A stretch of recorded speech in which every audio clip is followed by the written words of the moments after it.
De oradores, le damos la palabra a la diputada Macarena Gelman.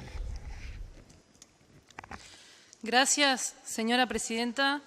Vamos a votar convencidos este proyecto de ley por razones de justicia social.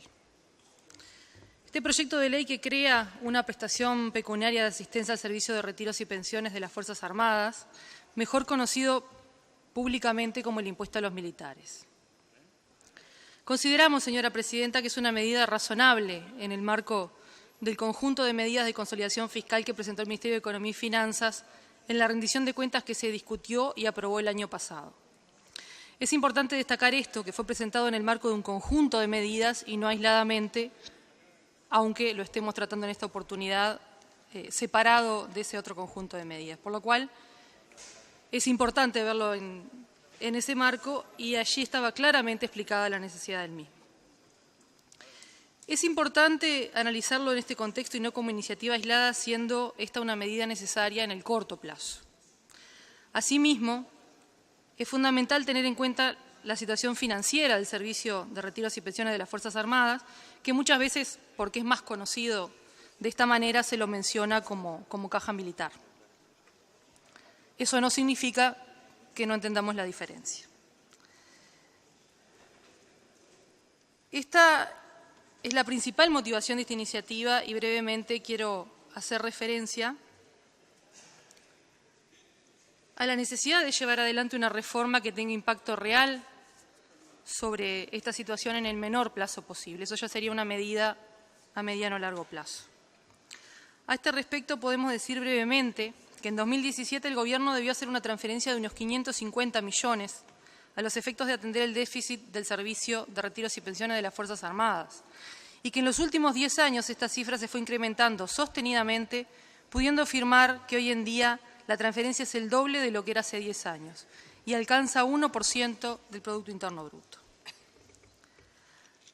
Además de que resulta imperioso realizar esta reforma por motivos económicos, debemos tener presente que esta reforma es un debe que tenemos, de acuerdo a lo establecido en el artículo 1 de la Ley 16.713 del año 1995, la Ley de Seguridad Social. La caja militar es la última que queda pendiente de reforma y seguramente la situación no sería tan compleja si hubiéramos encarado una reforma a tiempo. Han pasado 4 gobiernos, 2 de mi fuerza política, sin que este tema haya sido discutido cabalmente, habiéndose remitido al Parlamento 2 proyectos de ley por parte de distintos partidos políticos inclusive. Tenemos claro que la situación del Servicio de Retiros y Pensiones de las Fuerzas Armadas no se arregla con esta medida. Tenemos claro, además, del proyecto específico de la reforma de la Caja Militar es necesario discutir un nuevo proyecto de ley orgánica, pero por algún lado hay que empezar, y este proyecto de ley orgánica también está en vías de ser remitido al Parlamento. Y, por supuesto, no creo que esto sea una excusa para que ocurra lo mismo que ya ocurrió años atrás cuando se archivaron los 2 proyectos al mismo tiempo que se enviaron en el año 2002 o 2003, si mal no recuerdo. También es pertinente conocer que hoy los retirados militares y los de otras cajas o BPS inclusive tienen una situación de enorme inequidad. La transferencia de rentas generales por pasivo en el caso de la caja militar ya se mencionó hoy en el informe, pero creo que no está de más reiterarlo. Y comparativamente, las transferencias anuales en promedio por pasivo de cada caja nos encontramos con la siguiente realidad. En la caja bancaria, $700 por pasivo, en el BPS, $1.600 por pasivo, en la caja policial, $3.500 por pasivo y en la caja militar, $8.100 por pasivo. Creo que son cifras que hablan por sí mismas y que fueron presentadas oportunamente por el Ministerio de Economía y Finanzas y que son relativas al año 2015, por lo que sus niveles actuales deben ser significativamente diferentes, superiores, dado los incrementos de las pasividades para los últimos años. Manteniendo la actual estructura, la evolución únicamente va a empeorar la situación. No existe norma ni principio consensuado socialmente respecto a que los pasivos o militares deban ser excluidos de la obligación de contribuir a las cargas públicas. Es pertinente señalar que esta contribución recae sobre el quintil más alto de las jubilaciones militares, ya que se considera que el resto de la población abarcada por dicho servicio de retiro, por sus niveles de ingreso, no es pertinente que sean quienes contribuyan a la sustentabilidad del referido sistema de retiros. Y estamos hablando de disminuir el déficit. En la Comisión de Hacienda del Senado, el señor subsecretario del Ministerio de Economía y Finanzas expresaba que, a modo de síntesis, el déficit creciente del servicio de retiros y pensiones de las Fuerzas Armadas es multicausal. Como decíamos anteriormente, y tiene una relación activo-pasivo que se ha ido deteriorando, edades de retiro tempranas, una forma de cálculo del haber básico de retiro que contribuye a aumentar ese déficit, y esto tiene que ver con las tasas de reemplazo y con las leyes comparativas que hacen que bajo determinadas condiciones se equipare al haber del retiro del funcionario que pasa de retiro a la máxima, valga la redundancia, a la máxima pasividad existente dentro del stock de pasivos, a la vez que se asciende al grado inmediato superior y con la ausencia de un tope jubilatorio como es el resto de las cajas que sí existe. Además tiene otros problemas, como es un régimen de servicios bonificados demasiado extendido, los años de servicio no se computan linealmente, sino que se incrementan en dicho régimen y además el cómputo de servicios comienza desde que el personal está en la escuela militar. Es decir, que estamos ante una situación multicausal y todos los factores van en la misma dirección, o sea, en aumentar ese déficit. Por tanto, se deben tomar medidas con efecto en el mediano y largo plazo, y allí nos referíamos a la reforma, pero también en el corto plazo, como es el caso de este proyecto de ley. En el mediano y largo plazo se debe asegurar la sostenibilidad financiera de forma consistente con las posibilidades fiscales del país y siguiendo criterios similares al resto de las reformas de la seguridad social. El Poder Ejecutivo envió ya un proyecto de reforma de la Caja Militar, pero no es el primer caso en el que lo hace, solo lo mencionamos anteriormente. Por ejemplo, además ya se hizo en el régimen general con la caja bancaria, la caja policial o la de profesionales. Es decir, que estamos frente a un caso más que debe ser atendido como ya lo fueron otros en el país para hacerlos sostenibles o sustentables. Es decir, que no estamos hablando exclusivamente de la caja militar, sino que es la última que nos queda por reformar. Obviamente, esta reforma tiene que considerar algunas particularidades de la función militar. Señora Presidenta, entre paréntesis, las funciones de las Fuerzas Armadas están claramente establecidas en el Plan Militar y en el Plan Nacional de Defensa. En ese sentido no hay mayor misterio, que está pendiente el adecuar el número de efectivos a esas necesidades y la infraestructura podemos estar de acuerdo. Pero en las funciones no hay ninguna duda ya. En el sentido que veníamos hablando y en relación ya a la reforma concretamente, se tenía un estudio de cómo fueron creciendo las transferencias de retiros y pensiones de las Fuerzas Armadas en los años 2013 a 2015 y se comparó con otros sectores.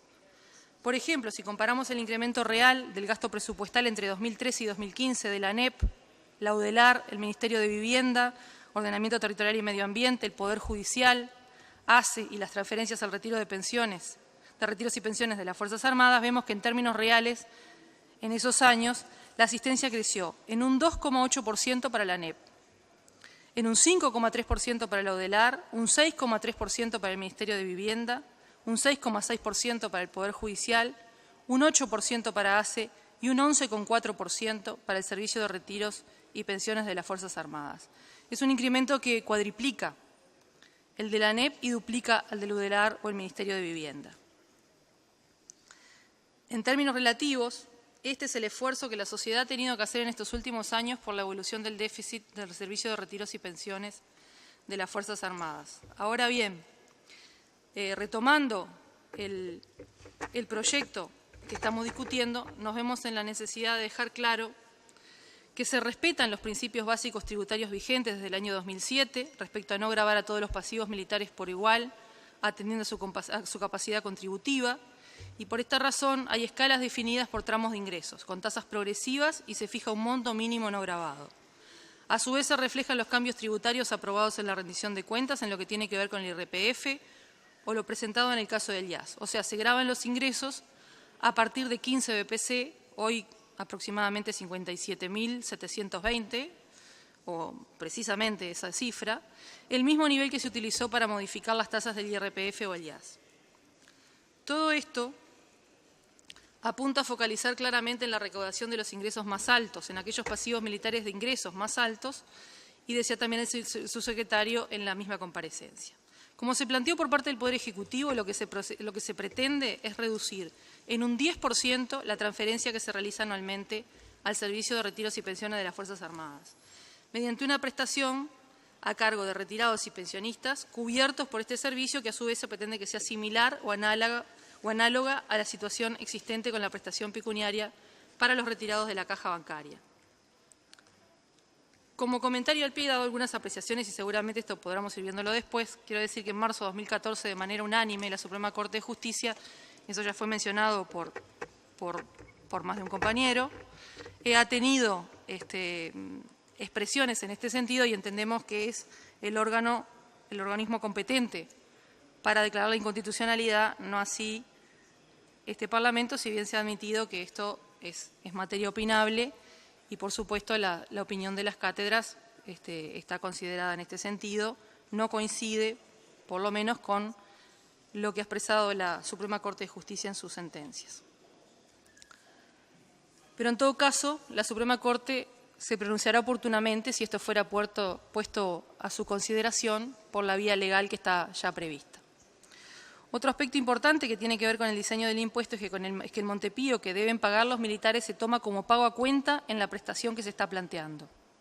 Atendiendo a la especificidad del caso de las pensiones militares, los retirados con menos de 36 años de aporte continúan, aún estando retirados, aportando al Montepío y es por eso que se entendió necesario contemplar esta situación. Quiere decir que el aporte, en el caso de los pasivos que lo continúan pagando, se toma como pago a cuenta, como dijimos anteriormente. En total hay unos 50.000 pasivos militares aproximadamente. En la primera franja hay 43.306, que serían los que no estarían gravados, o sea que alrededor del 80% de los pasivos militares no pagará la prestación. 40.000 en 50.000 no pagarán la prestación.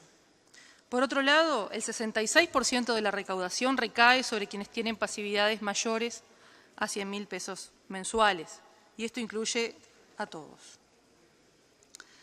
Es natural que exista resistencia por parte de quienes serían, luego de aprobarse este proyecto de ley, los eventuales contribuyentes, pero se han manejado argumentos que entendemos son por lo menos discutibles, y esto hemos tratado de expresar en esta intervención.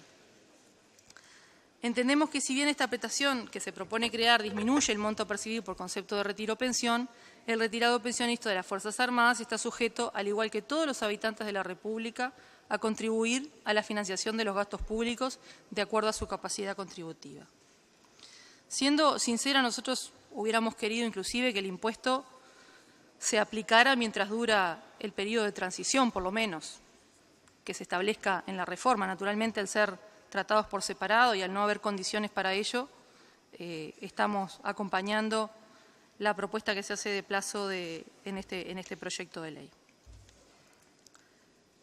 Y en relación a la inconstitucionalidad de las normas impugnadas por violación al principio de progresividad y de no retroceso en materia de derechos humanos, ambos recogidos en el artículo 72 de la Constitución, al respecto la Corte, en la sentencia 72/2014, expresó que este argumento incurre en una clara petición de principios, parte de una premisa que debió ser la conclusión, en la medida de que el derecho no va a ver sus prestaciones de seguridad social gravadas por tributo o para tributo alguno, se reduce a una mera afirmación sin motivación o explicitación que persuada de la certeza de la premisa.